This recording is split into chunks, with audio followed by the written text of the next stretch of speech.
Mahalagang paalala sa mga magulang at tagapag-alaga mula sa City Health Office ng lungsod ng Dasmariñas.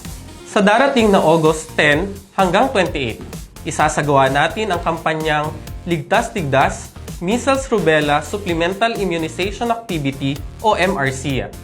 Layunin nito na mabigyan ng sapat na proteksyon ang ating mga anak laban sa banta ng tigdas at rubella. Sino ang dapat pabakunahan?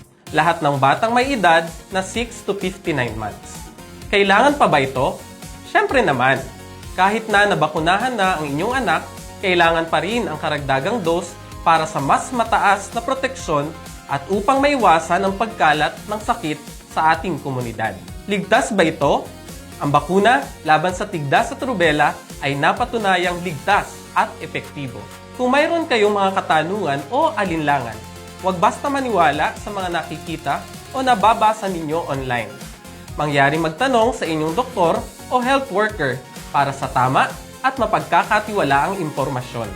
Protektahan ang ating mga anak para sa Ligtas Tigdas na Dasmariñas, para sa Ligtas Tigdas na Calabarzon.